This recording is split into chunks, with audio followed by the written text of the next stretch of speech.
हरे कृष्णा दोस्तों, राधे राधे। आप सभी का हमारे चैनल में बहुत बहुत स्वागत है। तो आज इस वीडियो में विशेष रूप से बात करने वाले हैं चातुर्मास व्रत के बारे में, क्योंकि आप सबके काफ़ी सारे कमेंट्स आए हैं कि भैया चातुर्मास व्रत के नियम क्या हैं, कौन इस व्रत को कर सकता है, क्या क्या इसमें ठाकुर जी की सेवा हम कर सकते हैं एक्स्ट्रा में जो कि चातुर्मास व्रत में हम करें। तो संपूर्ण जानकारी आपके साथ शेयर करने वाले हैं इस वीडियो के माध्यम से। तो वीडियो को टिल एंड तक ज़रूर वॉच कीजिएगा।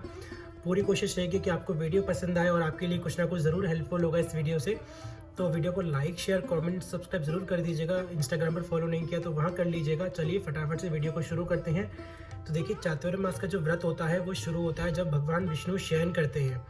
तो भगवान के एक रूप जो है वो राजा बलि के यहाँ शासन करता है और दूसरा जो है भगवान क्षीर सागर में शयन करते हैं।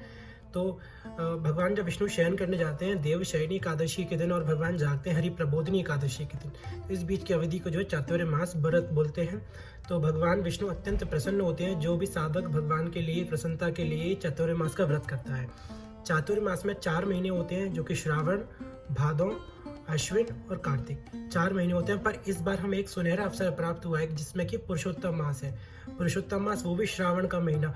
तो इस बार हमारे पास श्रावण का महीना है, अधिक श्रावण महीना है, और भादौ है, क्वार है और कार्तिक है। तो इस प्रकार से 5 महीनों का चातुर्मास व्रत बड़ा ही शुभ और एक गोल्डन अपॉर्चुनिटी आप सभी के लिए जो कि ठाकुर जी की सेवा करते हैं, भक्ति करते हैं, तो उनके लिए बड़ा ही सुंदर अवसर है ठाकुर जी की सहज कृपा प्राप्त करने का, क्योंकि बड़े ही भाग से मिलता है चातुर्मास का व्रत, और उसमें भी पुरुषोत्तम मास 4 महीने के अंदर पढ़ना, ये अपने आप में एक बहुत सुंदर बात होती है। तो चलिए बात करते हैं कि इस व्रत को हम कैसे कर सकते हैं और कब से व्रत शुरू होता है। तो ये जो व्रत है वो देवशयनी एकादशी के दिन से शुरू होता है और इसका समापन होता है कार्तिक शुक्ल एकादशी जो कि हरि प्रबोधिनी एकादशी बोलते हैं। और दूसरी तरीके से इसको व्रत शुरू कर सकते हैं हम आषाढ़ की पूर्णिमा मतलब गुरु पूर्णिमा वाले दिन, और जिसका समापन होता है कार्तिक पूर्णिमा वाले दिन। तब देखिए एकादशी तो निकल चुकी है, जिसने नियम ले लिया वो बहुत अच्छी बात है, नहीं लिए हैं तो अभी भी आपके पास समय है खूब सारा। आराम से सोचिए, आराम से विचार कीजिए और जल्दी से कुछ बढ़िया सा ठाकुर जी की प्राप्ति के लिए नियम ले लीजिए। तो डेट्स बता देते हैं आपको कि जो पूर्णिमा वाला सिस्टम है उसके हिसाब से जो है चातुर्मास व्रत की शुरुआत हो रही है 3 जुलाई के दिन और जिसका समापन होगा 27 नवंबर को। इसमें जो है हम 4 महीने आएंगे, तो जिसमें कि जो पहले 2 महीने होंगे जो श्रावण के महीने, उसमें जो है आपको हरी पत्तेदार सब्जियां नहीं खानी है, वर्जित होती हैं। और उसके बाद जो है जो भादों का महीना आएगा उसमें जो है दही वर्जित होता है। अब आप पूछेंगे दही, तो जी पंचामृत का जो होता है उसमें जो है दही वो हम ले सकते हैं, पर आप सोचे कि सिंपल आप दही खा लीजिए तो वो नहीं लेते हैं, क्योंकि अब देखिए चरणामृत तो ठाकुर जी का एक महाअमृत है, उसको हम त्याज नहीं करते हैं, क्योंकि चरणामृत की अवहेलना करने मात्र से हमें बड़ा ही ब्रह्म हत्या समान का पाप लगता है। इसीलिए पंचामृत को हम आराम से ले सकते हैं विदाउट एनी डाउट। उसके बाद जो है दूध, सेम चीज़ दूध में भी अप्लाई होती है कि आप पंचामृत के रूप में ले सकते हैं, पर आप सिंपल दूध जो है आश्विन के महीने में वर्जित होता है, तो सिंपल दूध त्याग करना होता है आश्विन के महीने में।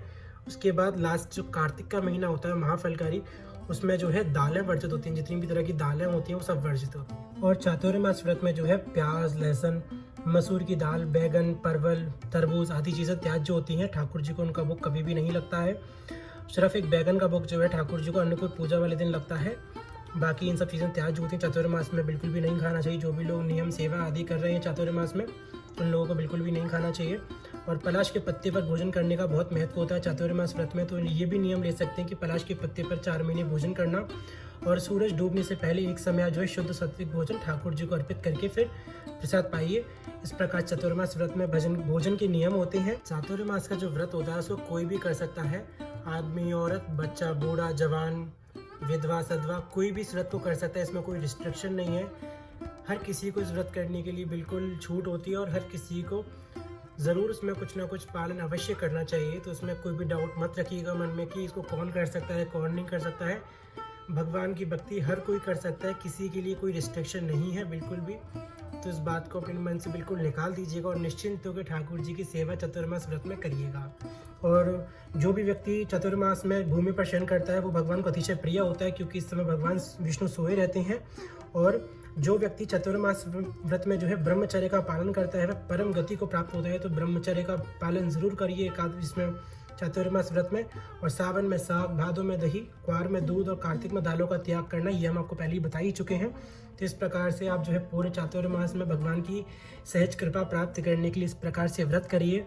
और जो है अगर आप देखिए पूरे 4 महीने व्रत नहीं कर सकते हैं तो एकादशियाँ जितनी भी चातुर्य मास में एकादशियाँ आएंगी उनका व्रत कीजिए। वैसे तो देखिए साल की 26 या 24 जितनी भी एकादशियाँ आती है हमको हर एकादशी का बड़े ही भक्ति भाव से पालन करना चाहिए। पर अगर आप नहीं कर पाते हैं हर एकादशी तो एटलीस्ट चातुर्य मास की एकादशी पालन करिए। आप जो है पूर्णिमा अमावस्या इस प्रकार से व्रत कर सकते हैं पूरे चातुर्य मास का। नहीं तो आप नित्य एक समय ठाकुर जी को प्रेम से भोग पवाइए और उसके बाद जो है प्रसाद पाइए। इस प्रकार से भोजन की बात हमने अब कर ली है। अब चलिए बात करेंगे ठाकुर जी के लिए भजन कैसे करना है, क्या क्या सेवाएं करनी है आपको। तो जो है चातुर्य मास में आप नियम ले सकते हैं ठाकुर जी की सेवाओं का। जैसे कि देखिए जो भी आपकी दिनचर्या है ठाकुर जी की सेवा से रिलेटेड उसको थोड़ा सा बढ़ा दीजिए, उसमें थोड़े से मॉडिफिकेशंस कर दीजिए। जैसे कि अगर आप नित्य जो है ठाकुर जी को जल से स्नान कराते हैं तो नियम ले लीजिए कि नित्य 4 महीने जो है भगवान को पंचामृत स्नान कराना या फिर कच्चे दूध से स्नान कराना, चंदन घिस के लगाना ठाकुर जी को, केसर चंदन बढ़िया से घिसिए और ठाकुर जी को बढ़िया पत्रावली करिए। या फिर तुलसी अर्चन भगवान के लिए 11, 21, 108, 51 या फिर 1000 सहस्त्रार्चन जिसको बोलते हैं उससे ठाकुर जी के चरणों में या फिर शालिग्राम भगवान को तुलसी अर्चन करिए। भगवान को नित्य जो है पुष्पमाला पहनाइए। देखिए बाजार से पुष्पमाला ला के पहनाना ये अलग बात होती है और अपने हाथ से एक एक पुष्प को चुन के फिर उनकी माला बनाना फिर ठाकुर जी को पहनाना, दोनों चीज़ों में बहुत बड़ा अंतर है। तो जो आपको अच्छा लगे वो करिए। ठाकुर जी की बड़ी ही जल्दी कृपा प्राप्त होती है उन सब चीज़ों को करके, क्योंकि ठाकुर जी को श्रृंगार कराना बड़ा ही अतिशय प्रिय चीज़ है, मतलब ये समझ लीजिए। उसके बाद ठाकुर जी को नित्य दीपदान करना चातुर्य मास में बहुत ही शुभ होता है। देखिए एक लाइन है जो है पद्म पुराण में कि जो मनुष्य दीपदान, पलाश के पत्ते पर भोजन और व्रत करते हैं, चौमासा व्यतीत करते हैं, वे मेरे प्रिय हैं। भगवान विष्णु इस समय सोए रहते हैं, इसीलिए मनुष्य को भूमि पर शयन करना चाहिए। इस समय भगवान कृष्ण की खुद बोल रहे हैं इस बात को पद्म पुराण में कि जो व्यक्ति ये सब करते हैं वो मेरे को अतिशय प्रिय है। तो देख लीजिए आपको कैसे करना है। और जो है स्तुतियों में भगवान की अब राधा कृपा कटाक्ष, कृष्ण कृपा कटाक्ष, राधा सहस्त्रनाम, कृष्ण सहस्त्रनाम, विष्णु सहस्त्रनाम, गोपाल सहस्त्रनाम, गोपी गीत, भीष्म स्तुति, बहुत सारी स्तुतियाँ हमारे सनातन धर्म में। तो कोई भी एक स्तुति का जो है ठाकुर जी को नित्य सुनाइए और जो आपको अच्छा लगे। देखिए नाम जाप ज़रूर करना है, नाम जाप के बिना कुछ भी नहीं है कलयुग में। तो नाम जाप को बढ़ा दीजिए। अगर आप रोज़ 1 माला करते हैं तो आप उसको बढ़ा के 2 माला, 4 माला कर दीजिए। 16 माला नित्य करते हैं तो 32 माला, मतलब नाम जाप को बढ़ाइए। क्योंकि ये एक कहते हैं ना सुनहरा अवसर होता है कि ठाकुर जी की कृपा बड़ी जल्दी प्राप्त होती है इस समय में। तो भजन के नियम को बढ़ाइए। देखिए बहुत से लोग क्या है भोजन पर ध्यान देते हैं चातुर्मास में कि हम ये भोजन करेंगे, ये छोड़ेंगे, वो छोड़ेंगे। भजन पर लोग ध्यान नहीं देते हैं कि हमको क्या करना है ठाकुर जी के कृपा के लिए। तो मेरा ये कहना है कि ज़्यादा से ज़्यादा भजन पर ध्यान दीजिए। भोजन तो ऑटोमेटिकली सेट हो जाएगा, पर हाँ ध्यान रखिएगा कि सात्विक भोजन ही इस चातुर्मास व्रत में लिया जाए, क्योंकि देखिए जैसा खाएंगे अन्न वैसा रहेगा मन, सिंपल सा फंडा है। तो ठाकुर जी की कृपा प्राप्त करने के लिए शुद्ध भोजन करिए, ठाकुर जी को पवा के खाइए। और आप ये भी नियम ले सकते हैं चातुर्य मास में कि ठाकुर जी का जो चरणामृत होता है, जब आप भगवान को नहलाते हैं उसके बाद जो पात्र में बच जाता है उसको चरणामृत कहते हैं। नित्य जो अपना दिन चरणामृत से ही शुरू करें, इस प्रकार का नियम ले सकती हैं। जीवन में क्या ही आनंद आएगा, आप लोग खुद बताएंगे मुझे कि भैया बहुत आनंद आया इस नियम को करने के बाद। तो इस प्रकार से कर सकते हैं। ठाकुर जी के लिए आप नित्य जो है हवन कर सकते हैं चातुर्य मास व्रत में। और जो है तुलसी जी की परिक्रमा करना, तुलसी जी का पूजन करना, तुलसी जी की सेवा करना, ठाकुर जी की नित्य प्रदक्षिणा करना। तो इस प्रकार से जो है आप नियम ले सकते हैं चातुर्य मास व्रत में। मतलब कहने का सीधा सीधा वो है कि ठाकुर जी की सेवा में कुछ अच्छे मॉडिफिकेशंस कर लीजिए। ठाकुर जी को नित्य जो है 1000 तुलसी दल चढ़ाना, एक एक नाम बोल के तुलसी दल चढ़ाना। तो इस प्रकार से देखिए बहुत नियम है वैसे तो।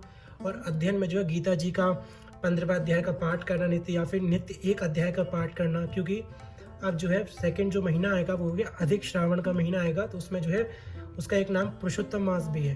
तो भगवान का एक नाम पुरुषोत्तम भी है और गीता में एक अध्याय उसका नाम भी पुरुषोत्तम है। तो भगवान को पुरुषोत्तम मास में नित्य जो है आप भगवान को वो अध्याय का पाठ करके सुनाइए। तो इस प्रकार से जो है आप नित्य जो है गीता जी का, भागवत का अध्ययन करिए, ठाकुर जी को सुनाइए। भगवान भक्तों की कथा ठाकुर जी को अतिशय प्रिय है, वो सुनाइए। देखिए नियम को बहुत सारे नियम है अपने शास्त्रों में, कोई भी एक नियम को पकड़ लीजिए और उसको 4 महीने करिए, आनंद ही आनंद हो जाएगा। और अब जो पहला महीना आ रहा है वो है श्रावण का महीना। इसमें महादेव की पूजा करिए, भगवान का बिल्व पत्र से अर्चन करिए, नित्य महादेव का अभिषेक करिए।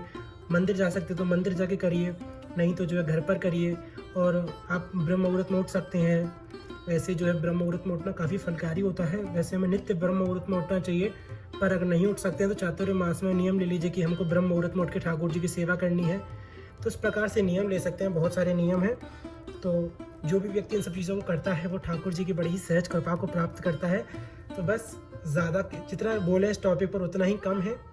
तो कोई संशय हो आपका कमेंट सेक्शन में ज़रूर बताइएगा, इंस्टाग्राम पर भी पूछ सकते हैं आप हमसे।